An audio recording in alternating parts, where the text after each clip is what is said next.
Developed by the mostly unknown Oda Click, a small studio from Argentina, and published by Game Mill, Karate Kid Street Rumble is a homage to the original trilogy that was highly successful in the 80s. I mean, you can ask anyone who was a kid at the time if they tried the crane kick the minute they left the movie, and the answer will be yes. The game was released last Friday for all consoles and Steam, and it's being sold for $40. It's a hefty price, so you must be wondering what this game has to ask so much from you. Well, you will know in a second, but before all that, hi, I am Savino, and welcome to the Flying Kick channel. I believe most of you watching this already watched the movie, so there are really no surprises here when it comes to the story. The game follows the story of the original trilogy, with each level telling important moments of the movies. You know, Daniel meets a girl on a beach, tries to bully her boyfriend, takes a deserved beating, and after that he starts to spend an unhealthy amount of time with an old man. He starts to get serious about fighting strangers on the street and wins a championship after having his leg broken. Later, this underage kid travels alone with the old dude to another continent to get into more fights, makes lots of powerful enemies, and finally returns home, so he can get into even more fights. I mean, classic 80s childhood.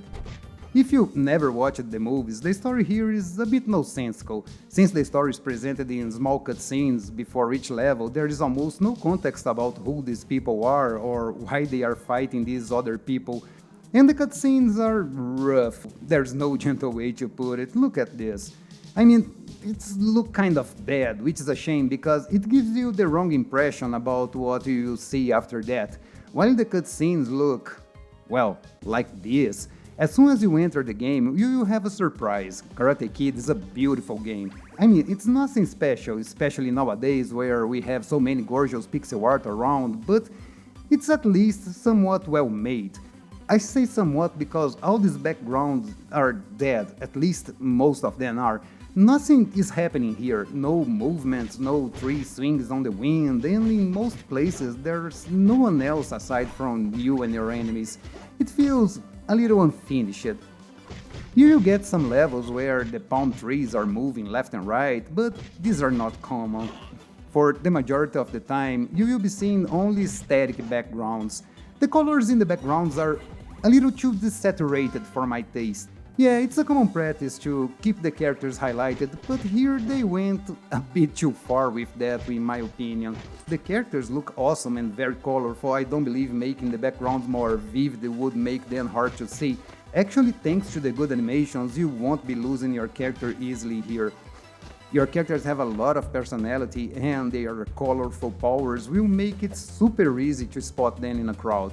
And yeah, the animations are nothing out of this world, but they are pretty good and give each one of the characters a lot of charm. The only real thing I have to complain about the visual here is the complete lack of parallax scrolling, which, while more often than not I talk about this as a joke, here you will really miss its absence, especially on some levels. Another minor complaint I have about the visual is the huge amount of clones you get at once on the screen.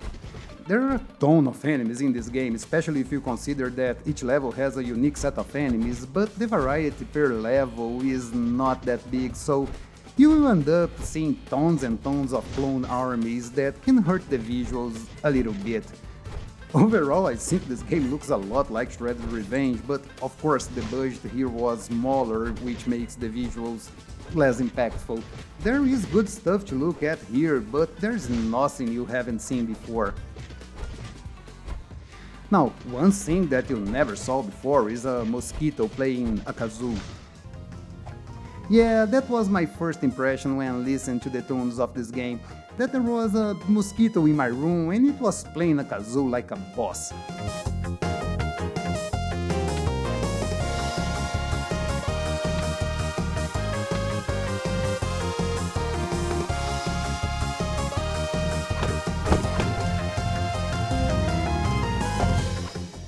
Now, the worst part is that in the end I really start to dig the soundtrack.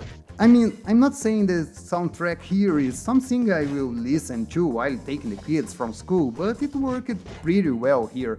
As my wife said when I was showing her some of the samples, it sounds like video game music, and she's absolutely right. You will get some variations on the tunes here, with some leaning more towards rock and others sound more like electronic or dance music from the 80s, which is pretty fitting. What is not very fitting are the sounds of your hits. While they are at best serviceable, they are pretty muffled to have any real impact on your gameplay, at least with the standard settings. If you really wanna hear your punches, I recommend you to set your music to 80% or around that.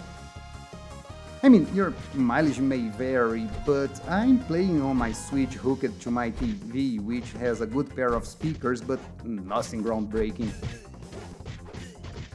The same can be said about your enemies when they die. You can hear their screams, but you really must be paying attention, or otherwise you won't listen to anything under the loud music and other effects. In the end, it's a mixed bag, with some tunes that are really enjoyable and sound effects that are forgettable at best. And you can say the same about the combat. It has a lot of enjoyable things in its favor, but I can't say the rest is forgettable, and I wish I could. Starting with the positive things first, Karate Kid has 4 very different characters. You can play as Daniel, who is, as you can imagine, the all-rounder of the bunch. There's Mr. Miyagi, who is the tank of the group, Ali, who is the fastest one, and finally Kumiko, who is not as fast as Ali or strong as the sensei, but ended up becoming my main, as you can see by the ton of footage I have from her. Really good reach, speed, and an area attack that is a lifesaver.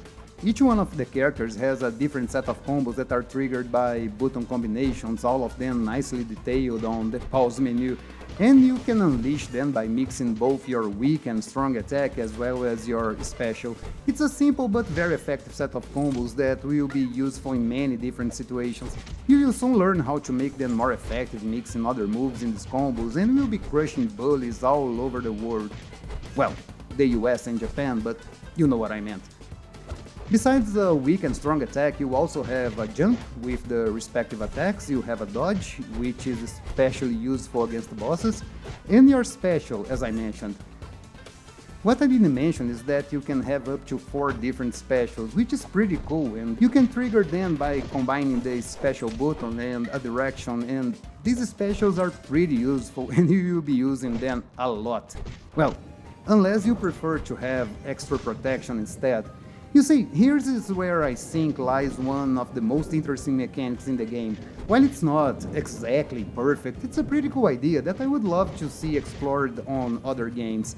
When being hit by an enemy, your special bar can act like a shield, protecting you against being knocked by enemies and losing your health. Different attacks will take different tolls on your special bar, and if it gets drained, you start to lose health. A lot of health. There's a risk-reward to it that's very interesting and keeps you on your toes in some moments, especially when you're low on health.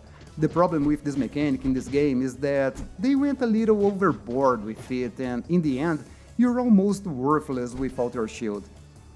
Enemies can simply combo you around and drain your life bar as it was nothing, costing you a lot of lives. The bosses are even more problematic here because they can easily take your shields down with one hit and kill you in the next move.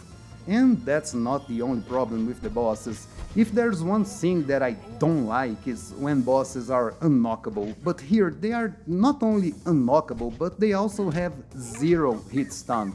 They will flash red when you hit them, but that's all the feedback you will get. The reason I don't like this is because it feels that you're inflicting no damage to the enemy, your character feels weak and powerless against the boss, and since in this game your character has experience and levels, it feels like you're too underpowered to face that particular boss, which feels even more weird because the game is linear. Yes, there are some upgrades to be earned as you level up, like extra lives and more special bars, among other perks like 100% more strength when you're under 30% health and things like that, but nothing you can choose and pick. I mean, you can deactivate these upgrades if you want a harder challenge, but you can't choose the ones you earn. It's a cool idea, but it has its downsides. If you play too much with one character and want to try another one, it's better if you go to the first level to test it out, to avoid being massacred by the enemies of later levels. While the game is not hard, there are some difficulty spikes here that can be pretty annoying, especially when they throw only long-ranged characters at you. If you don't have enough shields to take the beating, no matter how good you are in the game, one mistake and you'll be beaten like a piñata in I don't know, beat your piñata day or something. Another thing that can be annoying in this game is its length. For linear beaten up like this one, taking around 3 hours to beat can be a bit much. And not only because the game has 18 levels, more on that later, but also because the levels are pretty big, ranging from 10 to 15 minutes if you're playing alone. It can be quite tiresome sometimes and not a game that you beat in one sit, trust me. I said the game has 18 levels, but that's not entirely true. The game has 12 levels and 6 obligatory minigames. These minigames are button mashers or QTE types, and you can fail them without any penalty. They were made with multiplayer in mind, so you can have a nice competition with your friends and can grant you a bit of experience. They are, not that great, and I would be happy if the game had only the 12 actual levels. Now, I said the bosses don't react to your strikes, but even if they did, it probably wouldn't be great. You already noticed by now, but the hit stun animation in the enemies are pretty lacking. They don't convey any strength, any weight, and not only that, did you notice how your enemies simply drop dead on the floor without a frame between the states? Yeah, this makes the game, which so far looks good, look a bit unfinished. The game, aside from the story mode, has an arcade mode, a survival mode, and a boss rush that is pretty interesting. Here you will find different levels with different combinations of bosses to fight. It brings some new ideas to this mode, which I think it's very welcome. Karate Kid Street Rumble is a game that I believe was made with the best intentions by the guys from Oda Click. Overall, you can see that a lot of effort was put into the presentation of this game, and there are some good ideas for the combat here too. The characters have a lot of charm, they look detailed and expressive, but that's all for nothing when you get a combat that, for all the good ideas it has, ends up broken. The bosses, which are usually the highlight of games like this, seems to have no thought on them. They have 2 or 3 moves that they repeat in order, and all you need to do is move away and hit them from behind. It's a game of cat and mouse. It's the same problem with the shielded bosses in Towerborn, and while here in this game it happens for different reasons, it's equally frustrating and tedious. Lengthy games are also not a problem, but I don't think too many people will be willing to try a 3 hours arcade mode very often. I honestly could give this game a pass if it wasn't for the price. Asking $40 twice or almost twice every other beat'em up in the market, it's a bit too much for what the game offers. The game has, as I said, some cool ideas here and there, but the boring bosses, the lack of any proper feedback when beating your enemies make the overall experience a little boring. I don't know, for $10 I could easily recommend this one, so keep it on your wish list. Knowing Gaming Milk, this will probably be around that pretty soon. And that's it for the video, guys. I hope you enjoyed this review of this unfortunately disappointing game, and I will be back this Monday with the review of Maiden Cops, a game that I believe you all will want to check. Other than that, I hope you all have an awesome day, and remember, keep it up.